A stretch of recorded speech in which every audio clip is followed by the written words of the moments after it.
Welcome to the Toffee Blues, your source for all things Everton, and welcome to the extra time segment for Everton 2, Arsenal 1. Everton have finally won a game of football. It's been nearly 3 months. I don't know if anyone's been counting out there, but I dread to think of the state of mind you'd be in if you were. It's been way too long, but we finally ended the winless run. We got 3 points, 3 much needed points, which left us a bit further away from the danger zone, which is something we wouldn't have liked to have been saying at the start of the season, but such is life as an Evertonian. Tough times, but we've got a win on the board at long last, James. How did you feel after that one? A very late win as well, of course. Yeah, it was great, wasn't it? I really, really enjoyed it. Stressful. Felt a little bit different inside the ground, I think, due to obviously the 27 years campaign and the weather. It just felt, I don't know, it just felt almost Bill Kenwright sort of, it's terrible, but it's Everton. That's what it kind of felt like, Moody, it was moody Goodison, wasn't it? It was. It got very. It's the moodiest I can remember Goodison in like a good sense for a little while now. Especially once Tavares and Gabriel and Saka and Marte, once they started hitting the deck like flies, it got really, really moody in the second half. And I felt a point would have been an all right result, but we needed a win. We needed to get a win on the board, and thank God we did that in the end. The celebrations were just unreal. And yeah, leaving the ground. It was the first time in a very, very long time I can remember singing as you leave the ground. I can't remember the last time that's happened, but on the streets and heading down the stairs, and I can't remember the last time I experienced that. So all around a great night. Really, really enjoyed it. Yeah, I think, like you say, a draw might have been a good result, but we needed to end that winless run sooner rather than later. Of course, coming off the back of a derby defeat as well is never good. So to bounce back quickly was needed. And we've done it in dramatic fashion as well. What a great goal it was from Damari Gray to seal the result. Perfect. I think I do love a good scrappy goal to win a game, but I think seeing an absolute worldie like that, we've been blessed obviously in some ways with the worldie goals. Decore against Southampton, and then obviously Townsend against Burnley. That was another great goal, and then the one that Gray scored the other night. 3 really, really good goals there, and obviously all the Goodison all in wins, etc., etc. But I don't think there's any better way to win a game of football. So I do love a scrappy goal. Sort of reminded me of the one Andy Johnson scored against Arsenal about 15 years ago. I think it was on Mother's Day, right at the end of the game. I remember that one really well, mate. Yeah, in the snow. The weather was awful, and Victor Inici was like made Jens Lehmann bleed just before as well. That was class. But sort of reminded me of that, and I was like, I do love a good scrappy goal like that. But I think a world that you don't know is going until the very last nanoseconds. It's the best way to win a game of football. Yeah, I love that one. To be honest, if you're going to compare it to any win over Arsenal, I'd probably compare it to the one where Rooney scored. Yeah, exactly. Especially given the calibre of the goal. Yeah, I think the quality of the goal, and as well, I think the fact that it's Damari Gray who scored. He's been one of our better players this season, one of the ones we can count on. I think it was Rob Hawthorne who said in comment chat that it was one of the players Benitez brought in, which is quite ironic given the build-up that we'd had in the week. Obviously, Brand leaving, stuff coming out that Benitez was taking control, wanted transfers. He picked Damari Gray, he picked Townsend, etc., etc. So I think all in all, it was just the perfect goal, perfect game. And obviously we don't get too carried away. Obviously we look towards Sunday now as well. That needs to be another win on the board, but yeah, just the perfect way to win the game in the end. It definitely was, and of course I think we also need to talk about the other goal scorer, Richarlison, who obviously jokingly posted on Instagram that he got a hat-trick, and he was arguing he should have done. Yeah, I mean that. Thank God that second one didn't count because I couldn't actually see. Because they showed the little replay on because where I'm sat, I can't see that far one. Anyway, my eyesight's too, but I can't see that one. And then the screen that's here, Gladys Street way, I couldn't see it because everyone was stood up looking at it, and that's why I didn't notice how bad it was until I got home. How it's been disallowed, I'll never know. First one, I think the linesman should have got the first one. Didn't look offside from where I was sat. Obviously, I wasn't in the upper Gladys. So, but the second one, how that got disallowed, I'll never know. And then Iwobi should have scored as well, which I seem to forget. We had an absolutely golden chance there. Gray obviously hit the bar for the first goal. So we had quite a few chances in the end. They kind of put it down to us not really having much, but I think I think we had far more chances than Arsenal in the end. But yeah, you touch on Richarlison now. He was unbelievable on Monday night. Absolutely fantastic. Yeah, it was one of his best performances for quite some time, and definitely deserved the hat-trick. But fair play to him for plodding on, because a lot of the time, sometimes Richarlison's egg can drop when things don't go his way, but he really kept hanging on and sort of walked away, and he got the desired result in the end. And a lot of the result we got in the end is down to him. Yeah, I mean, he deserved it more than anyone to score on that pitch on Monday. He scored 2 great goals. First one's a great header, the second one's a really nice finish. And then obviously eventually scored quite a difficult chance actually as well. And I think it's funny because my mate pointed out to me, I rung him after the match, and he was saying he went to make a little run as Gray goes to shoot, and he just pulls back. I don't know what makes him pull back, takes a step back, and then he ended up being well onside, obviously, for the goal, just striker's instinct, waiting for the ball to drop. And it's an absolutely cracking header. I think it's gone under the radar how good that finish was for his goal. And as you say, the fact that he'd already scored 2 before it, my head would have been gone. That was me. Like, I would have just been like, what's the point?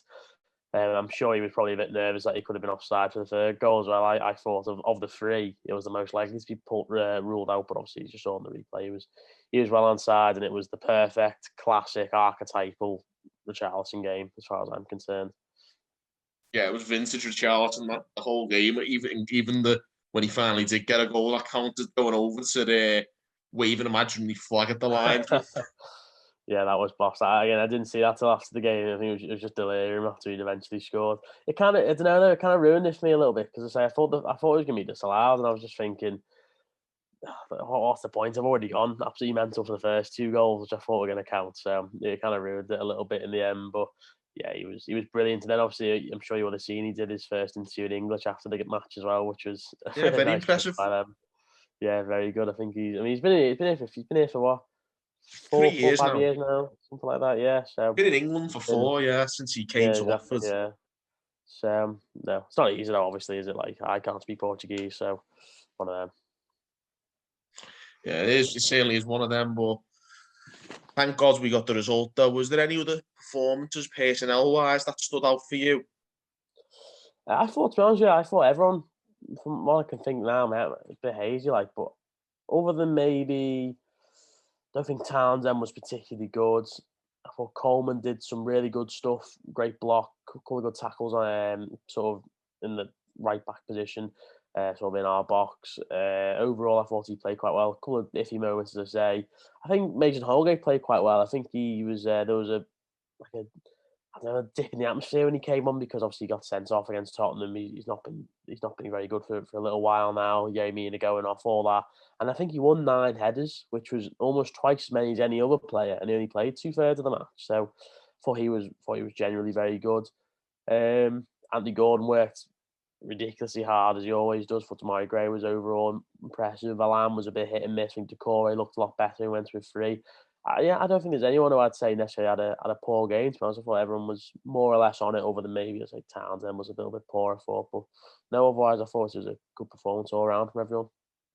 Yeah, I mean, I think one who really stood out for me, I think in terms of certainly rousing the fans, I think was Ben Godfrey with his clattering tackles, and on one occasion he maybe went a bit of a step too far, literally.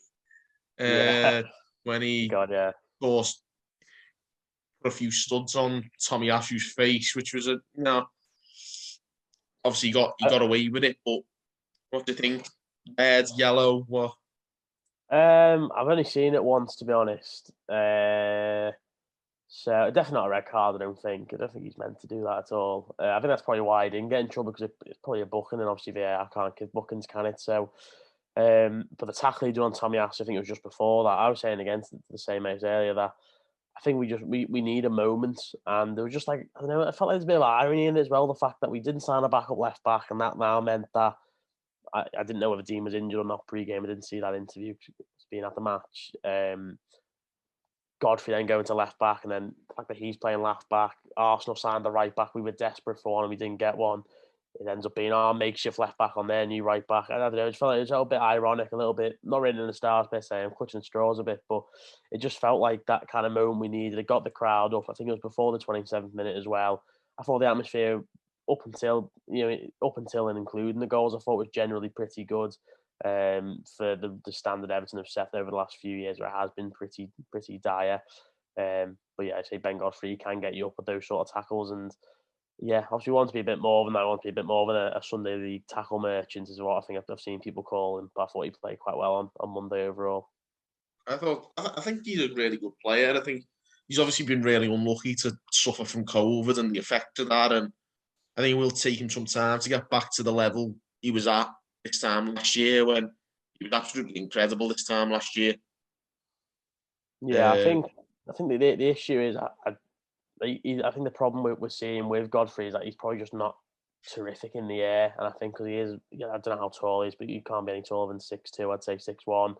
I think maybe he probably would suit better to be with maybe Yerry Mina, for example, in the back line. But at left back, he always puts a shift in. I think that's probably because he can use his speed. He's got great recovery pace. He's a big, strong lad. Up at the back post against the likes of Saka, for example, he's never going to get beaten in that scenario, I don't think. So who knows? Maybe there could be a career there for him at a fullback at some point, especially if he's going to be as defensive as supposedly Vinicius wants his left back to play. Yeah, I think he's got a purpose pretty much anywhere he plays, Godfrey. I think he's got physicality and pace, and I think you need that in the Premier League, and that's an asset no matter where on the pitch you are, I think, in this league. I think that's probably why Mason Holgate's never done anything at fullback, because he's not particularly quick. He's not great on the ball, and he's not a big, strong lad like Ben Godfrey is. The chalk and cheese when you're able to compare them side by side.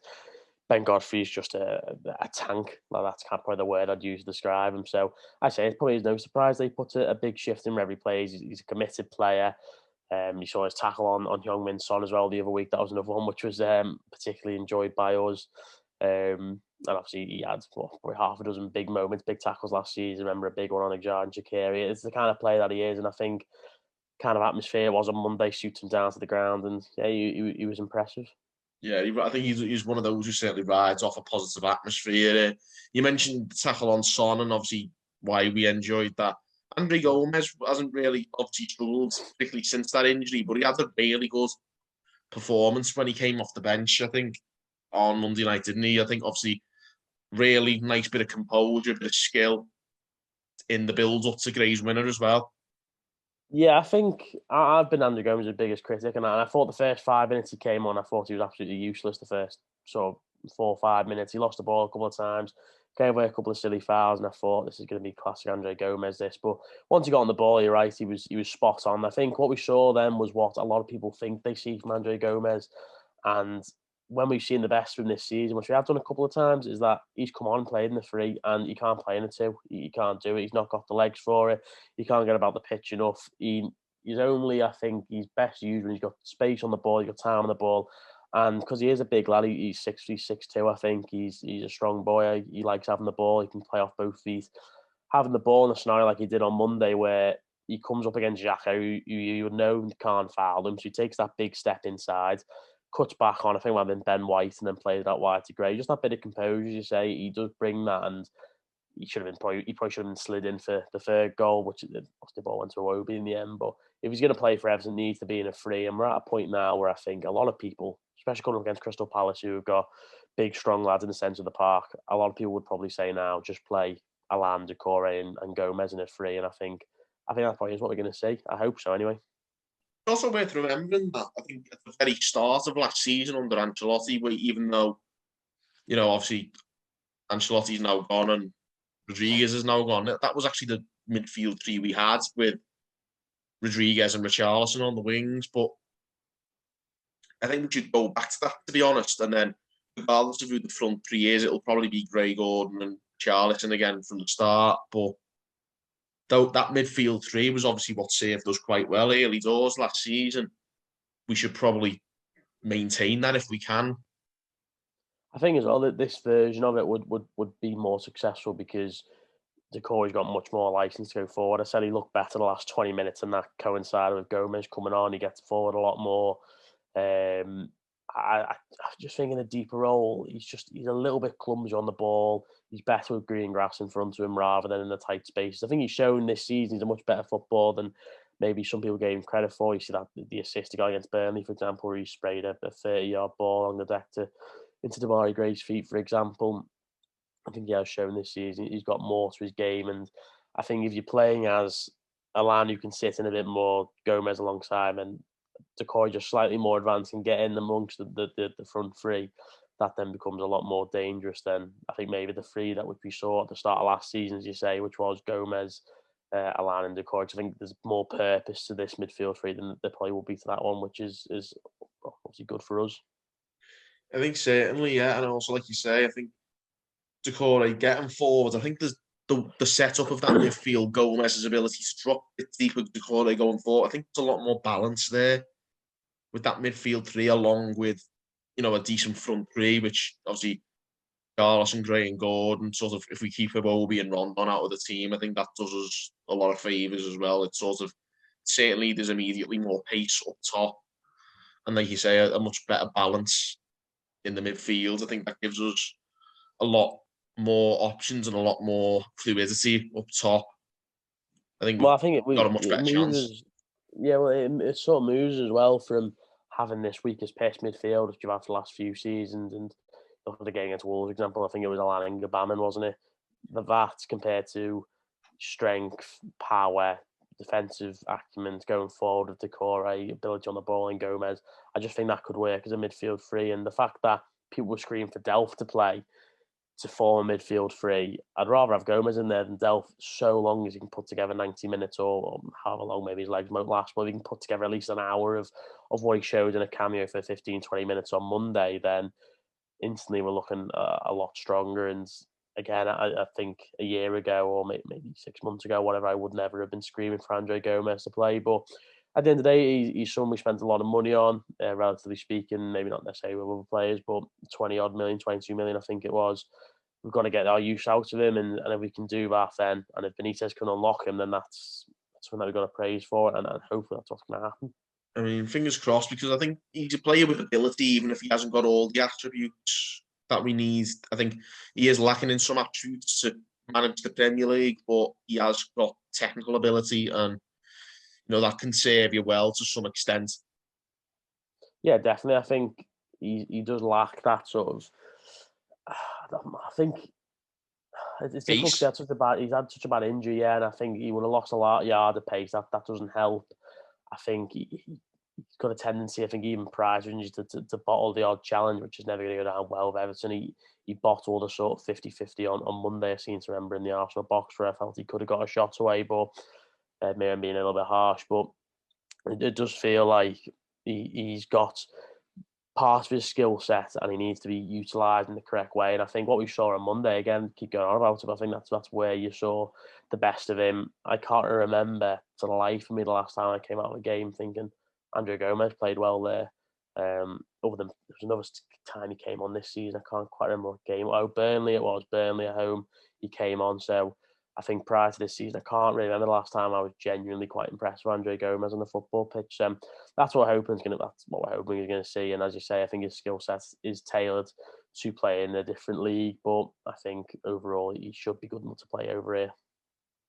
Yeah, let's squeeze what we can out of him while we've got him, and hopefully he gets some good performances out of him. Maybe we can recoup a bit of money if we do end up selling him in the summer, or whatever does pan out. We'll have to see. There's 6 months is a long time in football. It's certainly a long time in Everton football, that's for sure. So who knows what will pan out next. But for now, it's a start. It's nice to see a couple of good performances and be able to talk about the positive traits of players, because we haven't been able to do that a lot recently. It really is. It's a boost for the fans, and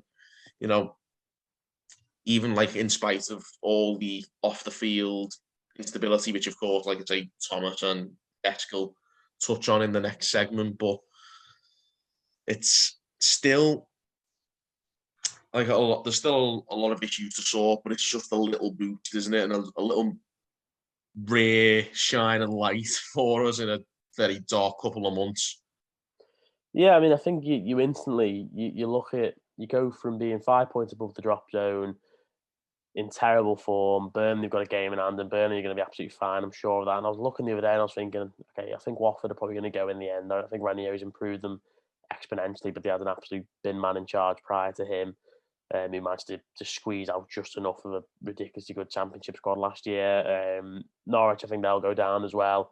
And I was thinking, Burnley are going to be fine. Newcastle, as much as I don't rate Eddie Howe, I think Newcastle are going to overhaul their squad and they should be okay. I was thinking, who's going to go down last? Because Southampton have improved in some ways. Leeds are going to be fine, I think. And then I was thinking, I'm getting close towards thinking Everton could be down there now. And I just think, you go from that mindset to you win one game, you're now 8 points above the drop zone. I think 8 or 9 points behind West Ham, who were having the best season in their history. So it's one of them. It's what a win can do for you, just massive. Needs to improve though. As you say, we need to go and get a win on Sunday, and then put a big performance in next Thursday against Chelsea, I believe it is, isn't it? So there's a couple of big games for us. Is it Chelsea next Thursday? I believe Yeah, it is, Chelsea after Palace and then Leicester at home. So there's a lot of a lot of big games, a lot of difficult games coming up that we're going to have to try and ride the wave. And this is a good way to start. Hopefully, maybe putting together, a couple of decent results, whether it's wins, draws, just get some points on the board. When I think, to be honest, we'd all least expect it, because considering how bad we've got on against worse teams. Yeah, I mean, exactly. Yeah. And I think it's all about just trying to get. Can we say by the end of the year, let's go 6 unbeaten? That sort of mindset. I think Chelsea, that looked like an incredibly daunting fixture 4 weeks ago, but I think now they've lost a few key players. They're not in great form. They drew last night. Drew against Man United the other week.